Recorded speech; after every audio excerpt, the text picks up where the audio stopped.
Buonasera da Sicilia 24, le principali notizie. Caso Montante, in Cassazione cade l'accusa di associazione a delinquere per l'ex leader di Confindustria Sicilia. Disposto un appello bis per il ricalcolo della pena. Catania, incidente stradale sulla tangenziale, moto si scontra contro un autocarro, morto centauro di 40 anni, in prognosi riservata alla donna che viaggiava con lui. Morti sospette al Papardo di Messina, disposto accertamento sui dispositivi impiantati ai pazienti cardiopatici. La casa di via Decollati a Palermo, confiscata alla mafia, sarà abitata da una mamma con 4 figli. Altre famiglie, per timori di ritorsione, avevano rinunciato. Nubi sul futuro del petrolchimico di Priolo. Assemblea dei lavoratori oggi dopo l'annunciato stop alla produzione di etilene. I sindacati, così rischia di chiudere tutto il polo. Ci sono anche Gabriele e Daniele, 2 giovani siciliani fra i 25 studenti premiati oggi dal presidente Mattarella come alfieri del lavoro. Il volo festeggia in tour 15 anni di carriera. Il trio italiano sarà a Messina il 26 gennaio con Tutti per uno ad Astra, in live nei Palasport italiani. Calcio, turno infrasettimanale in Serie C. Domani sera Catania in campo a Torre del Greco, mentre il Messina sfida la Cavese.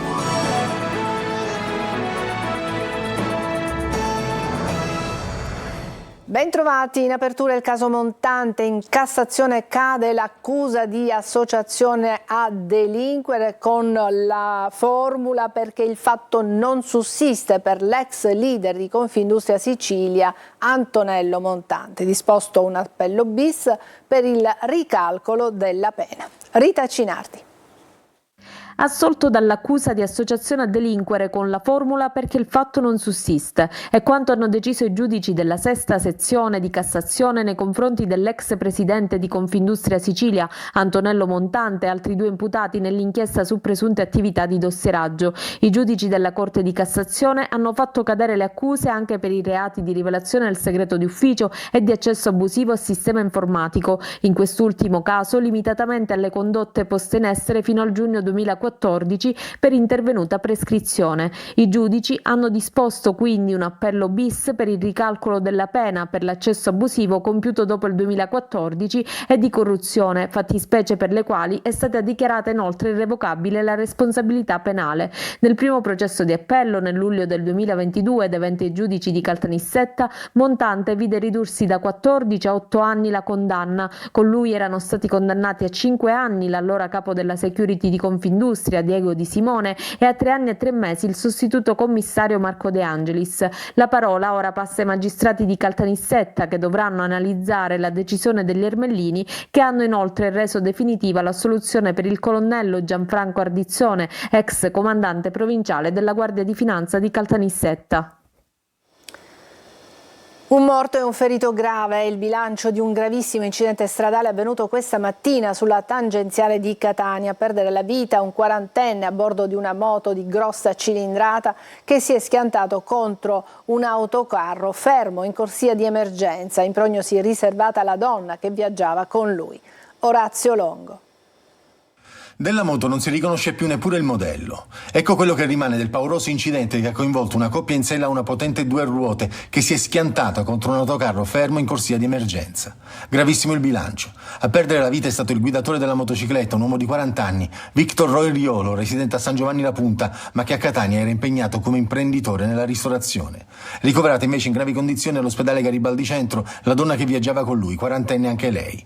È stata operata d'urgenza, in coma farmacologico, la prognosi rimane riservata. L'impatto è avvenuto sulla tangenziale a 1 chilometro dall'uscita per Gravina in direzione Mister Bianco. La moto ha colpito in pieno l'autocarro che si era da poco fermato per effettuare lavori di manutenzione sulla carreggiata. Non c'è stato niente da fare per il guidatore della 2 ruote. La donna invece è stata sbalzata a diversi metri di distanza.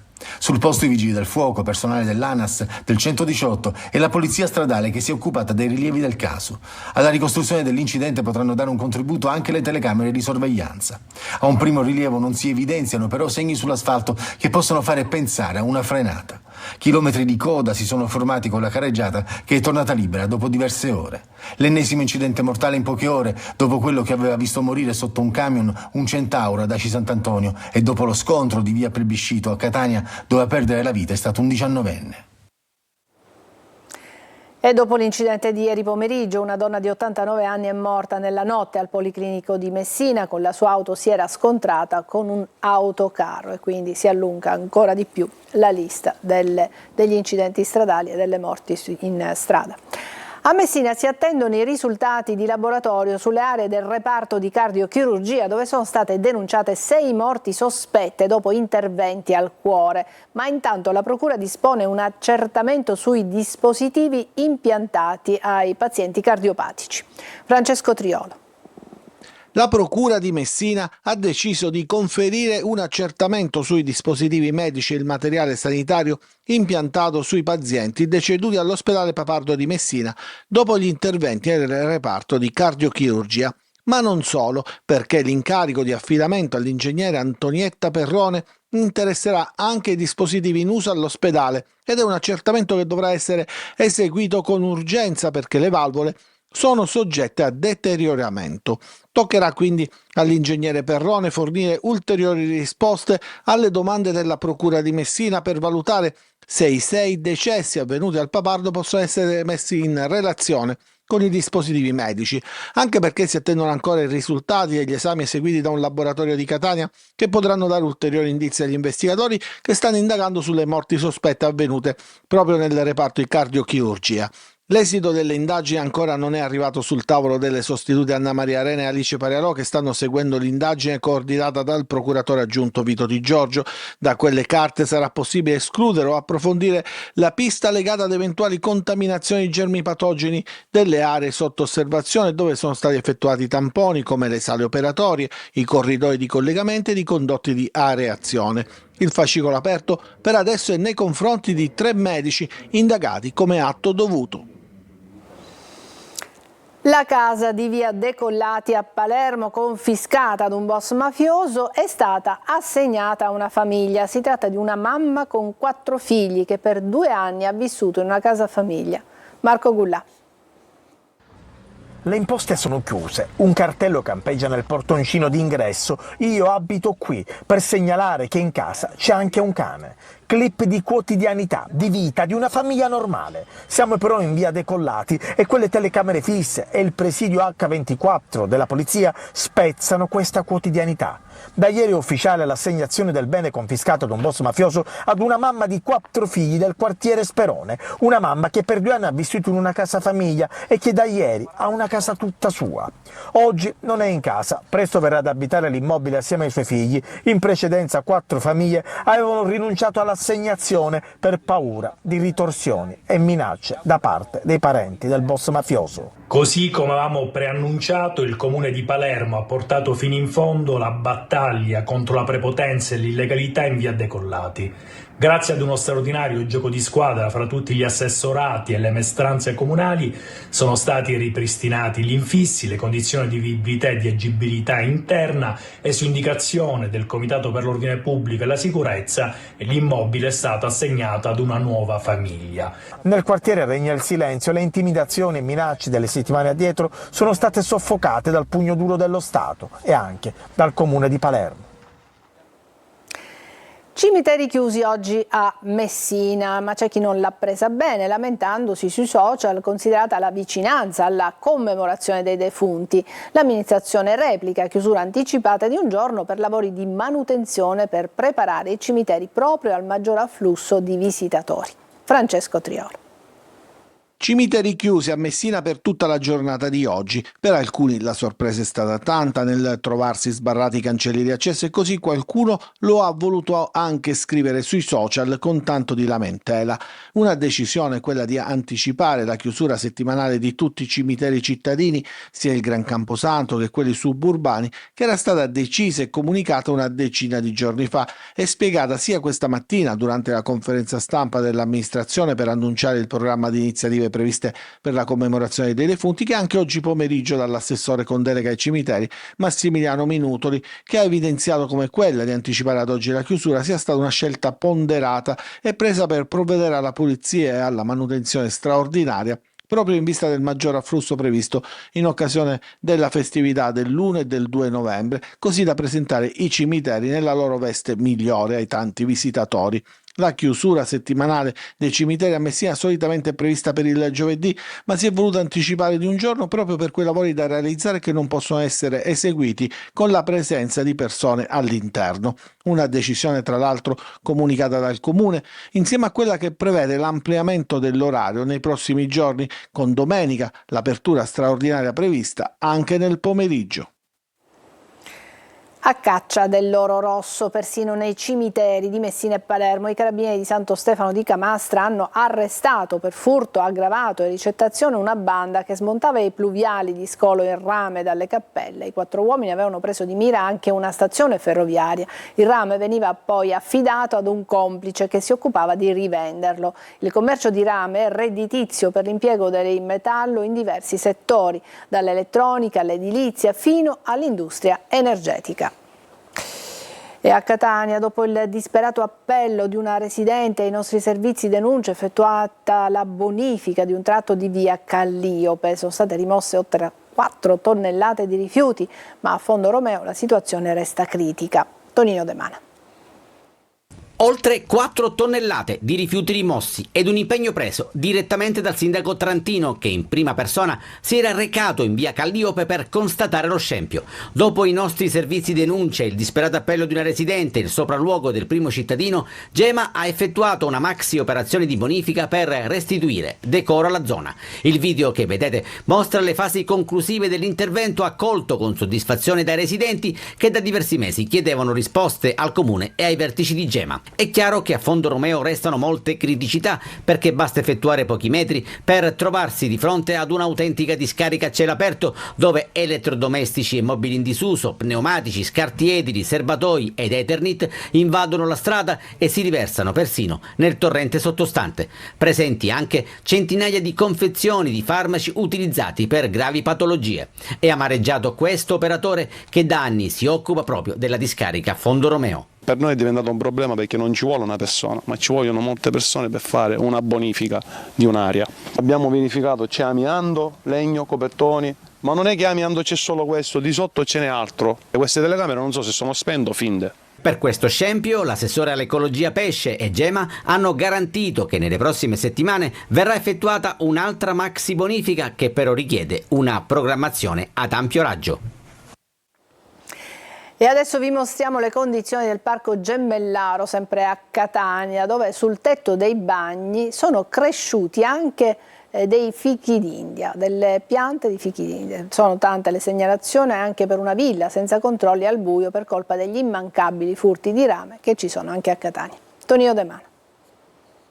Ma sì, la natura è più forte dell'uomo, ricordiamocelo questo. Come dare torto ad Antonio, specie dopo aver fatto una passeggiata al Parco Gemmellaro, dove il verde, per lo più incolto, invade ogni cosa. E se a terra un palo dell'illuminazione ricoperto dalle erbacce passa quasi inosservato, in alto destano curiosità e ilarità alcune piante di fico d'India cresciute addirittura sul tetto di questa struttura che un tempo ospitava i servizi igienici della villa. Bagni chiusi da anni, a certificare un disinteresse verso la collettività, dove è più semplice mettere un lucchetto e chiudere, piuttosto che garantire pulizia e sorveglianza. E proprio la mancanza di controlli è alla base dei sistematici furti di rame che hanno lasciato al buio il parco. Come vedete, i pali sono tutti privi dei cavi elettrici e a volte mancano persino le lampade, comunque inutilizzabili.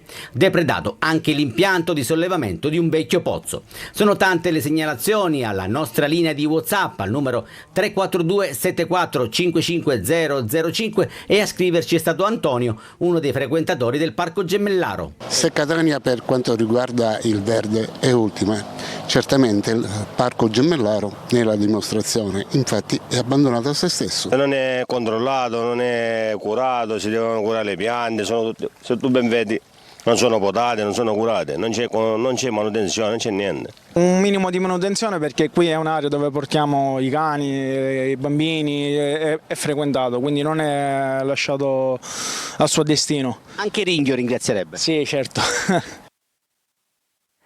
L'annunciato stop alla produzione di etilene preoccupa i lavoratori del petrolchimico di Priolo, che oggi si sono riuniti in assemblea davanti agli impianti di Eni Versalis.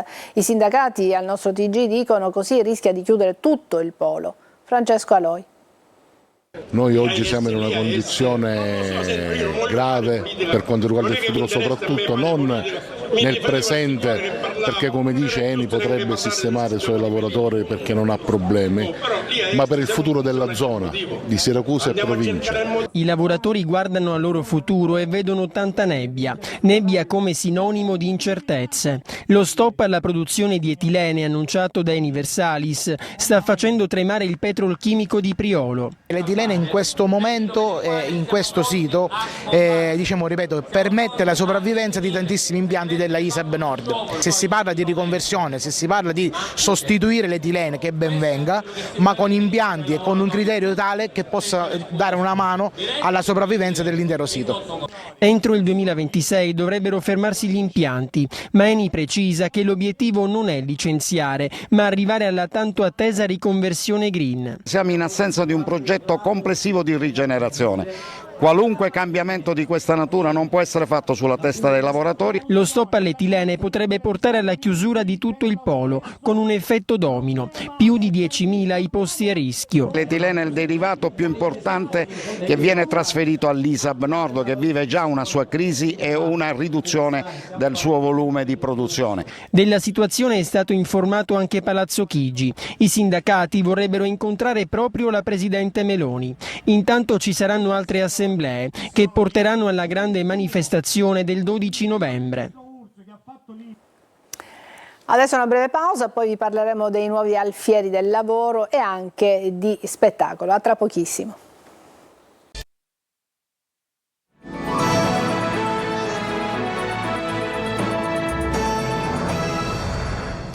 Ci sono anche due giovani siciliani fra i 25 studenti premiati oggi dal presidente Mattarella come alfieri del lavoro. L'emozione di Gabriele e Daniele poco prima della cerimonia al Quirinale. Lorena Dolci. Giovanissimi e appena diplomati, ma già alfieri del lavoro. Sono gli studenti più bravi del 2024 che oggi si sono presentati al Quirinale per ricevere dalle mani del presidente Mattarella la prestigiosa onorificenza. La meglio gioventù, selezionati in 25 fra oltre 3.000 studenti segnalati. Fra loro ci sono anche due siciliani. Uno è Gabriele Cristaudo di Pedara in provincia di Catania, diploma scientifico con la media del 10, studia fisica a Padova e vuole proseguire la carriera accademica. Per lui una missione. Io ritengo che spesso al giorno d'oggi la scienza venga vista separata dalla società, quasi in una riviera esotica lontana dalla vita di tutti i giorni.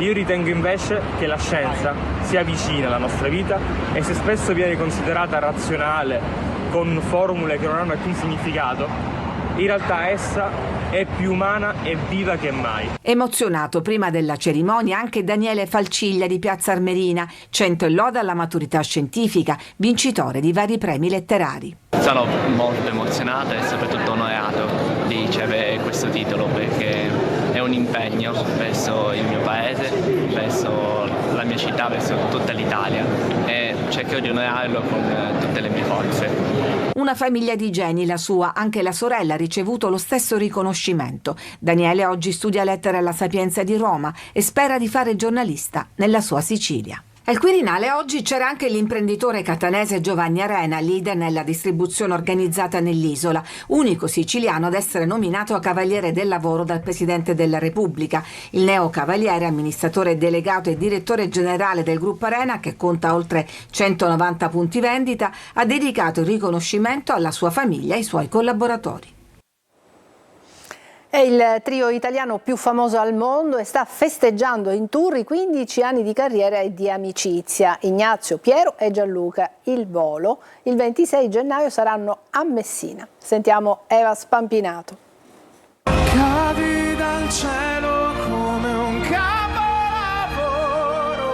Il Del canto italiano che affascina e conquista tutto il mondo e che da 15 anni ha 3 giovani rappresentanti che sono riusciti non solo a valicare i confini del loro paese, ma anche a diventare delle vere e proprie icone. È meraviglioso vedere come, nonostante ci siano diverse culture, soprattutto musicali nel mondo, c'è questa cosa che accomuna l'amore per il bel canto, che supera anche le barriere del linguaggio.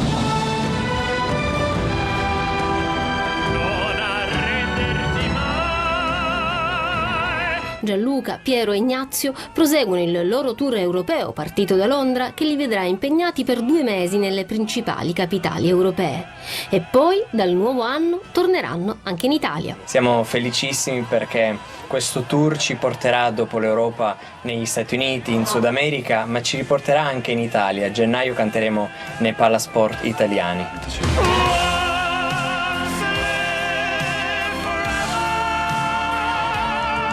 Il 26 gennaio 2025 il volo sarà al Pala Rescifina di Messina per la tappa siciliana di Tutti per Uno ad Astra.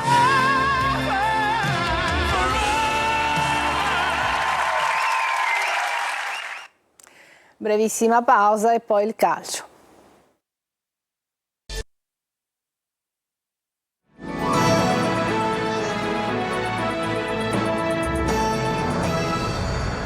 Eccoci al calcio, turno infrasettimanale in Serie C, domani sera Catania in campo a Torre del Greco, mentre il Messina sfida la Cavese. Angelo Gagliano. La rifinitura ha dato le indicazioni che Mimmo Toscano cercava in vista della trasferta di Torre del Greco, una gara piena di insidie, quelle contro la Turris. Gli avversari dei rossazzurri arrivano da 2 vittorie ed un pareggio nelle ultime 3 partite e attraversano quindi un momento abbastanza positivo in termini di risultati. A Liguori il Catania troverà un clima infuocato perché la squadra di Mirko Conte è costretta a fare punti dall'ipotesi di una nuova penalizzazione in arrivo. Sul fronte formazione il tecnico degli etnei deciderà all'ultimo e trapela poco anche della seduta di rifinitura. A condizionare le scelte del tecnico potrebbero essere anche i 3 impegni ravvicinati in una settimana e il prossimo derby contro il Messina dopo appena 3 giorni dalla trasferta di Torre del Greco. C'è da considerare anche la situazione legata ai diffidati, Anastasio e Quaini. Qualche dubbio c'è in ogni reparto e solo a poche ore dalla partita si potrà avere un quadro completo della situazione. Le partite di domenica fanno parte del tuo percorso, ti devono servire per capire dove devi crescere e devi migliorare. La squadra l'ha capito, è stata molto autocritica. Momento delicato a Messina dopo la batosta rimediata ad Avellino. Il direttore sportivo Pavone ha provato a dare una spiegazione del momento del blackout del Partenio, ma è chiaro che senza un risultato positivo domani sera contro la Cavese la squadra di Modica, oggi terzultima, rischia di sprofondare in un clima di aperta contestazione da inizio campionato. È tutto per questa edizione di Sicilia 24, grazie per averci seguito, buona serata.